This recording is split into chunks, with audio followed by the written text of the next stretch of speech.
Queridos, paz no Senhor Jesus. Amém. Glória a Deus. Por favor, abram vossas Bíblias. Livro do Apocalipse, capítulo de número 2. Vamos estar lendo a partir do verso de número 1. Sou grato a Deus pela oportunidade. Deus abençoe a vida do nosso pastor Wilson. Uma alegria, meu irmão, poder voltar pela segunda vez nesta casa para pregar a poderosa palavra do Senhor, juntamente com a sua esposa. Deus abençoe, minha irmã, de maneira poderosa. Apocalipse, capítulo de número 2, a partir do verso de número 1. Se já podemos ler, por favor, digam amém. Amém. Assim está escrito na palavra do Senhor. Ao anjo da igreja em Éfeso, escreva: estas são as palavras daquele que tem as 7 estrelas em sua mão direita e anda entre os 7 candelabros de ouro. Conheço as suas obras, o seu trabalho árduo e a sua perseverança.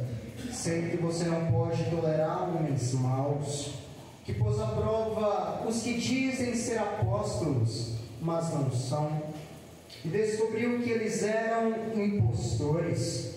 Você tem perseverado e suportado sofrimentos por causa do meu nome e não tem desfalecido.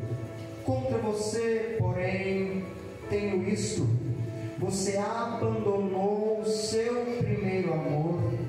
Lembre-se de onde caiu, arrependa-se e pratique as obras que praticava no princípio. Se não se arrepender, virei a você e tirarei o seu candelabro do lugar dele. Mas há uma coisa a seu favor: você odeia as práticas dos nicolaítas, como eu também as odeio. Vamos ler por mais uma vez somente o versículo de número 4. Contra você, porém, tenho isto: você abandonou o seu primeiro amor. Glória a Deus. Feche seus olhos, por favor. Vamos fazer aqui uma oração. Grandioso Deus, eterno e maravilhoso Pai, eis aqui, meu Jesus, a tua palavra. Senhor, fala com teu povo nesta noite. Eu lhe peço, abra o céu sobre esta igreja, Pai. Manifesta o teu poder e a tua glória em nosso meio, e que saiamos desta noite, desta casa, cheios de ti, do teu poder, alimentados pela tua palavra, em nome de Jesus. E você diz amém, e pode se assentar glorificando ao Senhor.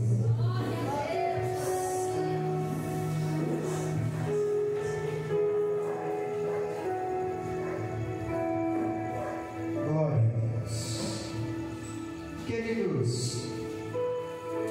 João escreve o livro de Apocalipse num contexto de perseguição e massacre da igreja.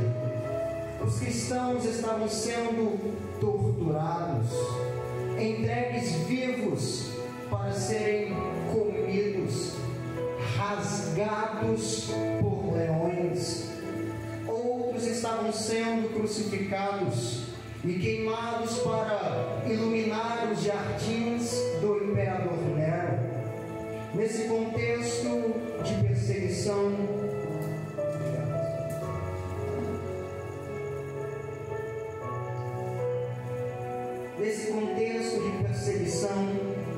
João é banido para a ilha de Patmos pelo imperador Domiciano por não se render e não negar o nome de Jesus.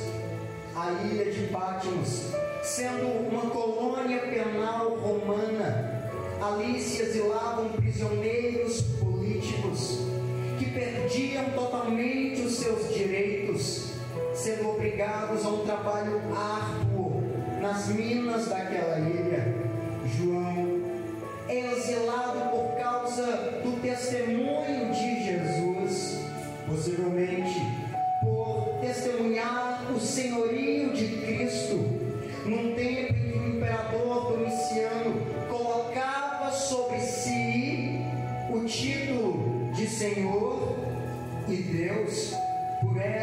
revelação.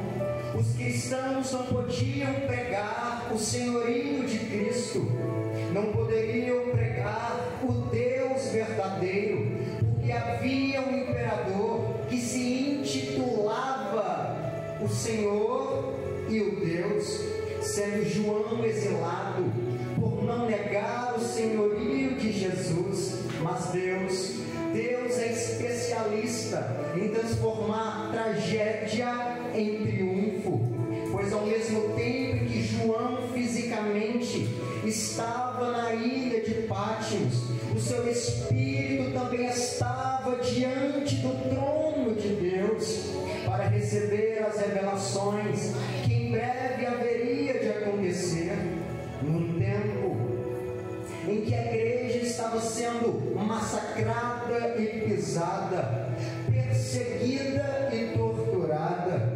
João recebe a revelação de Cristo, que Ele está no total controle da sua igreja e da história.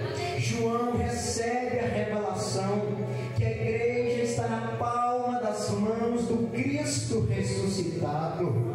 Roma pode banir João para uma ilha solitária, mas não pode impedir que João veja o céu aberto. Roma pode impedir que João se relacione com pessoas, mas não pode impedir que ele entre na sala do trono para se relacionar com Deus Todo-Poderoso. Antes de ver o noivo em majestade, João tem uma visão da beleza da noiva, a igreja. Ele a vê como a luz do mundo, o candelabro que servia para iluminar, que estava nas mãos de Jesus. Antes de ter a visão do Cristo exaltado, ele tem a visão da igreja em suas mãos. O mundo lá fora vê Cristo através da igreja e no meio da igreja. É por isso que nos versículos de número 12 e 13 do capítulo 1 e no verso de número 1 do capítulo 2, João escreve que ele tem a igreja em suas mãos, mas também anda no meio dela, passeia no meio da sua igreja. Isso significa que ninguém verá Jesus em glória, senão por meio da sua igreja aqui na terra. Cristo está no meio da sua igreja.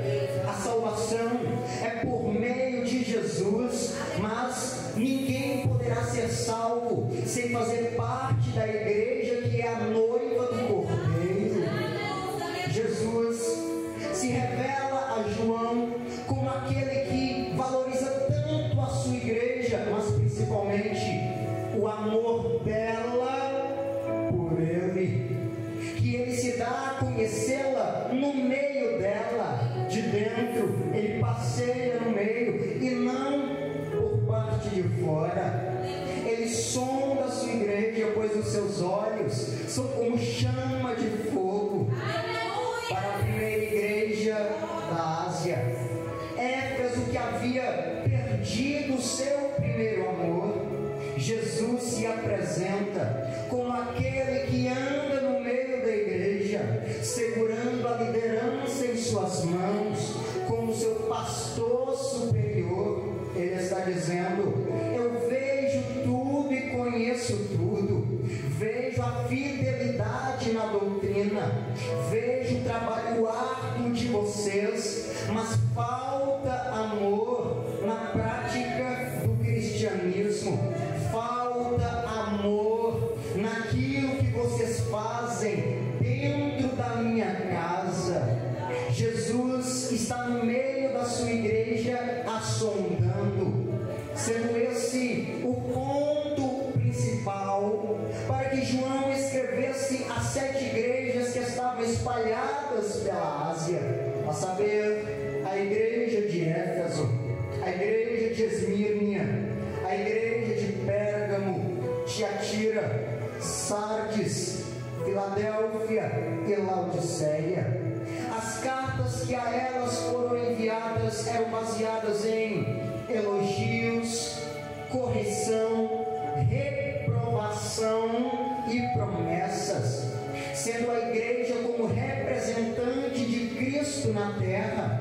A partir do momento em que a igreja troca ou abandona a essência de Cristo por suas vontades, nós perdemos a noção do que é servir a Deus. A partir do momento em que a igreja começa a trocar a essência da representação de Cristo, nós perdemos a sensibilidade do que é ter o seu amor, sendo essa a essência de Deus, o amor.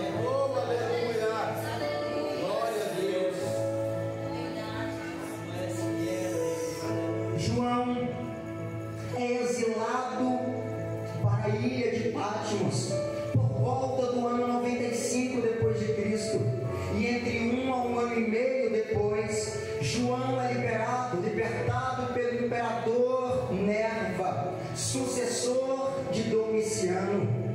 Era costume de um imperador que assumia o governo libertar alguns prisioneiros que acreditava que foram presos injustamente pelo governo anterior. Devido a isso, João tem agora a autorização para voltar a Éfeso, onde posteriormente ele enviará a carta que foi dita por Jesus. A igreja de Éfeso era fiel, trabalhadora, firmada nas Escrituras, mas perdeu a sua capacidade de amar a Jesus. A igreja de Éfeso não traía a Jesus com os prazeres da carne, ainda mais por ser Éfeso uma cidade idólatra, mas também não devotava a Jesus o seu devido amor. A cidade de Éfeso era a maior e mais rica, a mais importante cidade da Ásia Menor, também chamada como a Feira das Vaidades do mundo antigo. Essa era uma cidade muito importante, pois nela havia o porto da Ásia Menor para todos aqueles que desejavam viajar. A cidade de Éfeso era uma entrada obrigatória. Nela estava o templo do centro do culto à deusa Diana. Neste templo havia centenas de sacerdotisas que estavam ali como prostitutas sagradas. Tudo isso fazia de Éfeso uma cidade imoral. Era uma cidade tomada pelo misticismo, magias e também o centro do culto ao imperador. O misticismo, a idolatria, a imoralidade, a perseguição imperavam naquela cidade. Antes de João, o apóstolo Paulo já havia visitado e permanecido em Éfeso por 3 anos, onde houve sinais de avivamento. As pessoas, ao ouvirem o Evangelho, vinham publicamente denunciando as suas obras. As pessoas que se converteram romperam totalmente com o ocultismo, queimando seus livros de magia em praça pública. Esse é o poder da palavra pregada. Durante a sua primeira prisão em Roma, Paulo escreveu aos Efésios agradecendo a Deus o profundo amor que havia na igreja de Éfeso, mas agora estava frio. Já na segunda geração de crentes, não é Paulo, não é João, mas é o próprio Cristo que agora envia uma carta a essa igreja, mostrando que ela ainda permanecia fiel na doutrina, mas havia abandonado o seu primeiro amor. João escreve que Cristo não estava apenas no meio dos candeeiros, Deus, isto é, a sua igreja, mas também anda no meio dela, mas pelo abandono do seu primeiro amor, eles já não eram mais impactados pela presença de Cristo em nossos cultos. Perdemos o impacto da presença real de Cristo entre nós. Temos a ideia do Cristo que está no céu, assentado num trono e reinando à destra da direita de Deus, mas não temos a visão clara de que Ele passeia no meio da igreja. Pelo abandono do primeiro amor, já perdemos o impacto da presença de Cristo em nossos louvores. Durante os nossos cultos, a maioria tem cantado e não adorado. Vem para cumprir uma rotina e não adorar e ser impactado com a presença de Jesus. O noivo não está somente presente, mas também segurando a sua igreja com as suas mãos. Há um verbo, há um significado para o verbo segurar no grego, que quer dizer segurar com firmeza, ter totalmente dentro das mãos. Ninguém pode nos arrancar das mãos de Jesus, nada pode nos separar do amor de Deus que está em Cristo Jesus. Mas a falta de amor e a rejeição a Ele nos faz sair da sua presença, nos faz perder a sensibilidade de Cristo.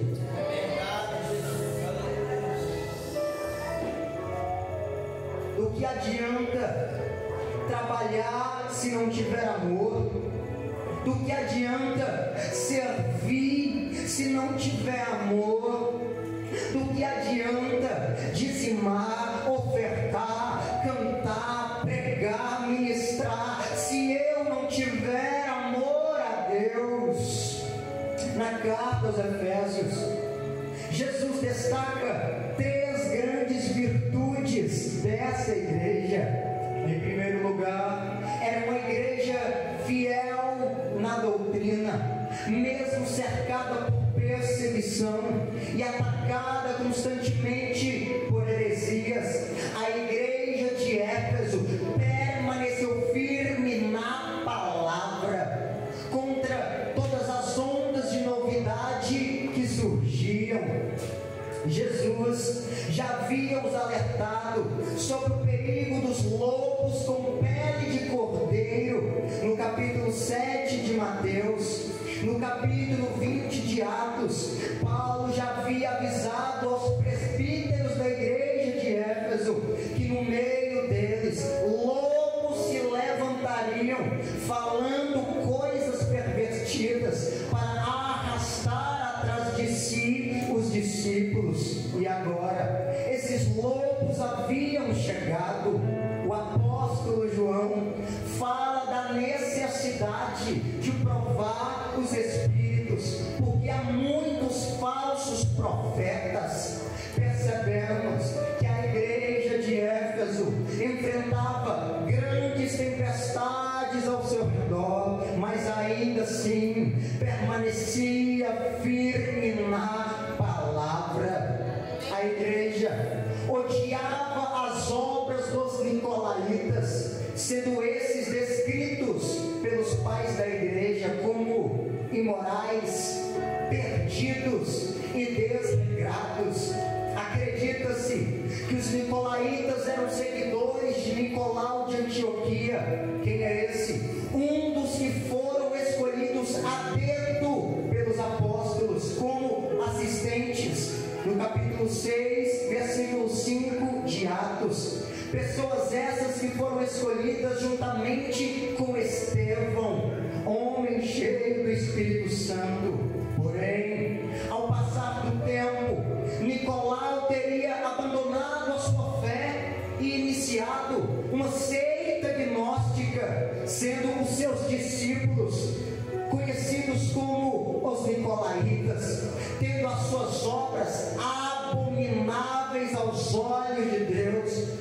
pois incentivavam os crentes a comerem comidas sacrificadas a ídolos, ensinavam que o sexo fora do casamento não é pecado, estimulavam a imoralidade, mas a igreja ainda permanecia firme na palavra, odiando as obras dos nicolaítas.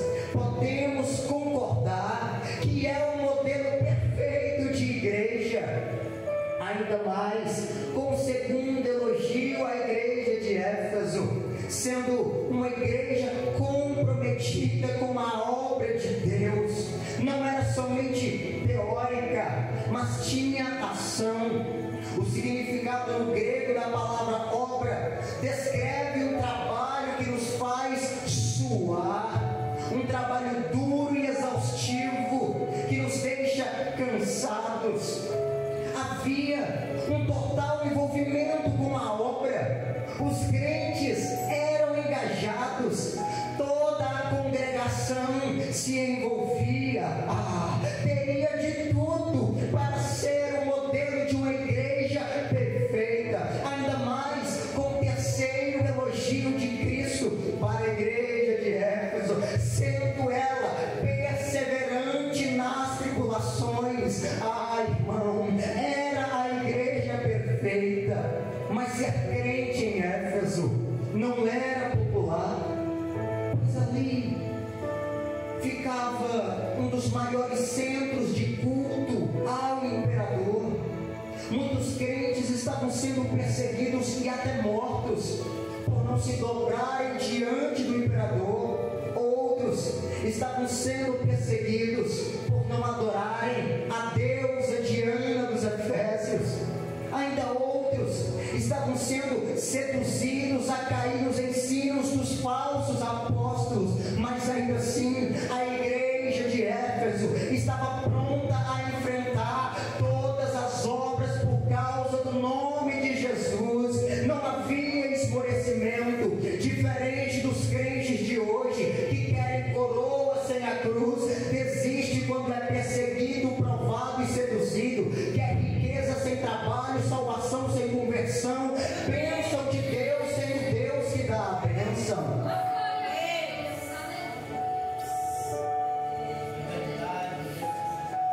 Mas diante de todo esse contexto, a igreja de Éfeso era deficiente em um ponto que prejudicava de uma maneira todos os outros pontos bons, pois ela estava desconectada da prática do amor a Deus.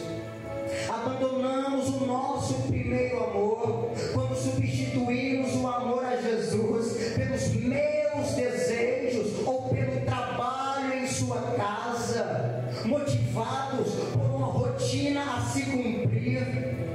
William Hendricks afirma que uma esposa pode ser fiel ao seu marido sem amá-lo com toda a sua devoção, pode cumprir os seus deveres, mas não motivada por um profundo amor. Assim era a igreja de Éfeso.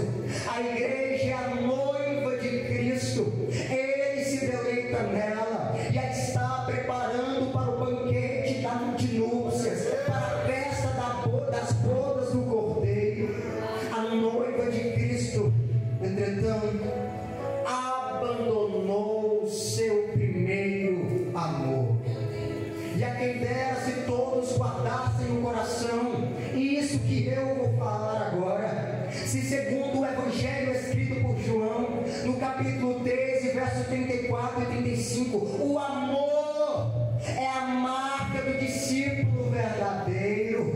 Sem amor, nosso conhecimento, nossos dons, nossa teologia, nosso trabalho dentro da igreja não tem valor nenhum. De que adianta permanecer firme na palavra, se desviando dos ensinos dos falsos profetas, odiando as heresias e não ter o primeiro amor a Deus?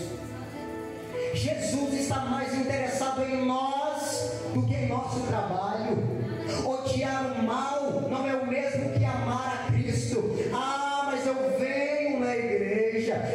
na igreja não era amar a Cristo. Ah, pregador, mas eu oferto, eu dou dízimo. Dar dízimo é obediência e não amor a Cristo. Ah, pregador, mas só Deus sabe o tanto que eu trabalho nessa igreja. O trabalho de Deus não pode tomar o lugar de Deus em sua vida. Deus está mais interessado em relacionamento com Ele do que trabalho para Ele. Abandonamos o nosso primeiro amor quando o nosso amor por Jesus é substituído pela religiosidade. Nós defendemos a nossa teologia, defendemos a nossa fé e costumes a ponto de sofrer e morrer por nossas convicções, mas não nos deleitamos mais em Deus, não nos relacionamos mais com Jesus, já não sentimos mais saudade de estar com Ele.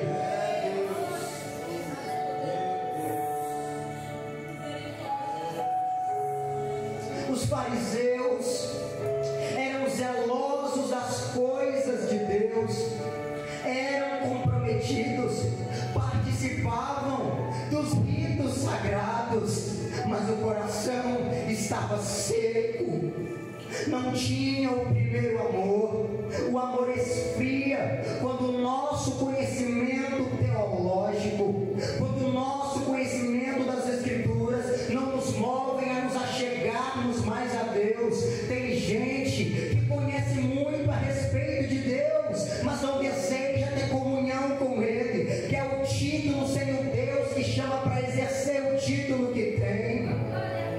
Vem no culto para cumprir uma rotina e não por amor. Ah, eu vou hoje porque se eu não for, o pastor vai me reclamar. Para muitos, o culto virou rotina e não adoração. Para muitos, servir virou rotina e não amor. Se eu não fizer, ninguém faz. Se eu não botar a minha mão, o negócio não anda. É amor ou você faz o que faz para suprir uma necessidade da sua alma? De mostrar que faz, que é alguma coisa. Deus não precisa do homem para nada. Ele é o Todo-Poderoso, Ele tira e põe quem quer. Acha que Jonas é só aquele que foge do chamado? Não, é aquele que até fala que Deus é o Todo-Poderoso, mas o desafia com a sua rebeldia e faz o que faz por obrigação e não por amor. Falamos que Deus é amor, mas não temos prazer de falar com Ele em oração. Crentes fiéis dentro dos templos, assim como a igreja de Éfeso, mas sem amor. Crentes rígidos e conservadores, mas por dentro estão secos como um deserto. Crentes que sabem de Bíblia, mas a verdade já não os comove. Assim como a igreja de Éfeso, crentes que morrem em defesa da fé e atacam as heresias, mas não amam mais a Deus com a mesma devoção. Crentes que trabalham a exaustão, assim como a igreja de Éfeso, mas não contemplam mais o Senhor na beleza da sua santidade. Sofrem pelo Evangelho, mas não se deleitam no Evangelho. Combatem a heresia, mas não têm prazer na verdade. Jesus manda João escrever a cristãos verdadeiros, mas sem amor. Do que adianta ser um cristão 1001 utilidades dentro da igreja?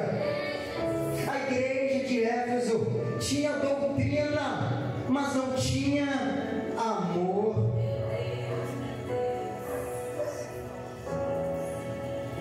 A igreja identifica o mal doutrinário nos outros, mas não identifica a frieza de amor em si mesma. Nós somos muito bons em identificar o erro nos outros, em identificar aquele que está caído.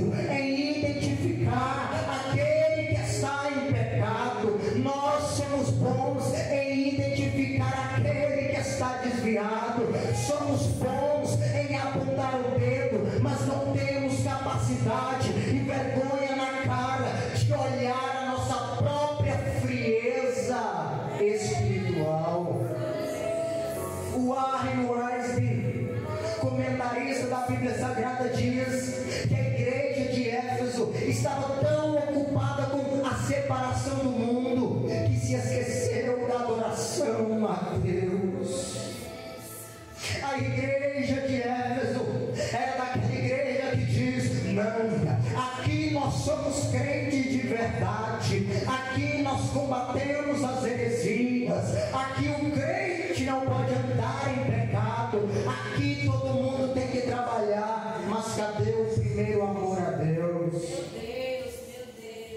Sabe identificar o erro nos outros, mas não sabe identificar a falta de amor em si mesma. A igreja de Éfeso tinha zelo pela doutrina, mas estava vazia da marca principal do cristianismo, o amor. Mas Jesus não apresenta somente o problema da igreja, mas também a solução. Até porque quem apresenta o problema, fala do problema da igreja, mas não resolve, é fofoqueiro. Jesus foi enfático em dizer: lembre-se de onde você caiu. O passado precisa novamente tornar a ser um presente vivo. Não basta apenas saber que é preciso se arrepender, mas se perguntar: para onde é que eu preciso retornar? Para o ponto na qual nos desviamos. A igreja de Éfeso não está sendo chamada para relembrar o seu pecado. Não está escrito: lembre em que situação caístes, mas de onde você caiu. O filho pródigo começou o seu caminho na restauração quando lembrou-se da casa do Pai. E em seguida Jesus diz à igreja de Éfeso: arrependa-se. Arrependimento não é emoção, é uma decisão, é atitude. Não precisa existir choro, mas uma decisão. O filho pródigo não só se lembrou da casa do Pai, mas voltou para a casa do Pai. Lembrança sem arrependimento é remorso. Essa foi a grande diferença entre Pedro e Judas. Arrepender-se é mudar a mente e voltar-se para Deus, é deixar o pecado e romper com aquilo que entristece a Jesus. O que você está fazendo? Que está fazendo o seu coração esfriar? E por fim, Jesus diz: volte à prática das primeiras obras. Não é arrependimento e depois novamente o arrependimento, mas arrependimento e depois os frutos do arrependimento, ou seja, as primeiras obras que eram feitas em amor. A igreja de Éfeso trabalhava, tinha as suas obras, mas já não tinha amor. E Jesus está falando: lembra-se de onde caiu, arrependa-se e volta lá no início, quando você fazia o que faz dentro da minha casa, não por obrigação ou para cumprir rotina, mas por amor ao meu nome. Chegou a hora de você voltar a orar. Chegou a hora de você aquecer novamente o seu coração gelado. Hoje é o dia para você voltar a se relacionar com Cristo. Jesus se apresenta à igreja, elogia as obras da igreja, apresenta o problema que é o abandono ao primeiro amor. Mas agora Jesus adverte a igreja que se ela não voltasse, não se arrependesse, não voltasse à prática do primeiro amor, ele viria contra ela e removeria do seu lugar o seu candelabro. O candelabro era feito para brilhar. Se ele não brilha, ele é inútil, desnecessário. A igreja não tem luz própria, mas reflete a luz de Cristo.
fechadas. Por quê? Porque não tem mais a luz do primeiro amor.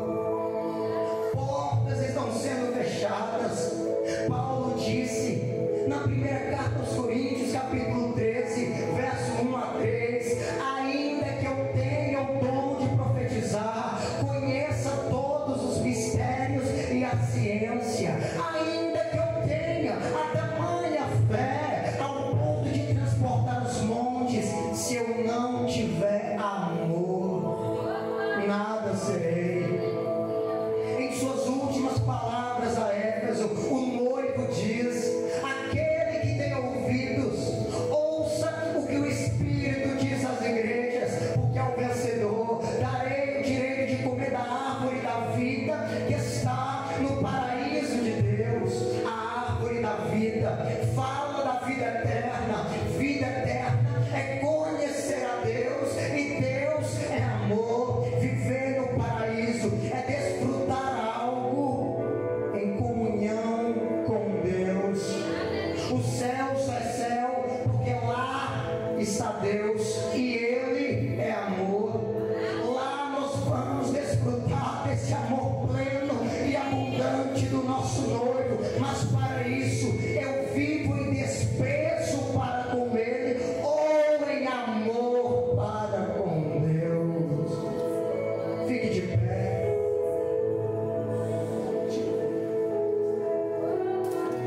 Fique de pé, você que pode. Chegou a hora de você entender isso. É tempo de voltar ao primeiro amor.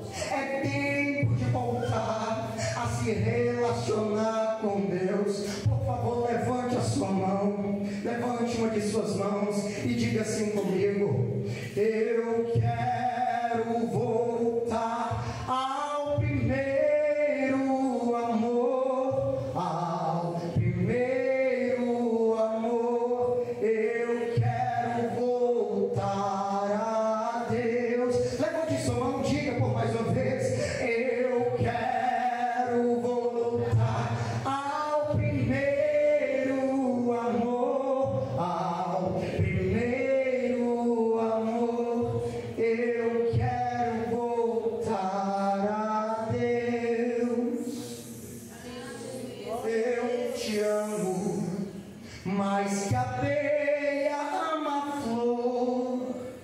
Eu te amo, e como é forte o meu amor. Oh, aleluia! Eu te amo mais que tudo, mais que a vida que há em mim. Eu te amo e nada vence este amor que não tem fim. Eu te amo, pois trocaste o meu fardo pela cruz, e é assim que eu te amo, Jesus. Eu te amo mais que um preso anseia ver toda a luz da liberdade e assim viver. Eu te amo mais que o nauta ama a prata que deixou, mais que um pobre exilado ama o chão que desprezou. Eu te amo mais que um cego possa desejar a luz, e é assim que eu te amo, Jesus. É assim que nós te amamos, Jesus. E é assim que essa igreja te ama, Jesus. Pai amado, Pai querido, eis aqui a tua palavra que foi pregada. Ó Pai amado, restaura no coração da tua igreja a chama do primeiro amor. Restaura em nós o desejo de te servir e de estar em tua casa, Pai. Meu Deus, que possamos sair daqui nesta noite com a certeza do amor que o Senhor tem por nós, mas também do primeiro amor que a tua igreja tem por ti. Restaura essa chama em nome de Jesus. E a igreja diz amém e aplauda o nome do Senhor Jesus.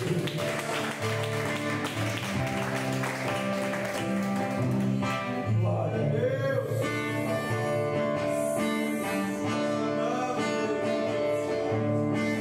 Há alguém em nosso meio nesta noite que deseja reconciliar com Cristo.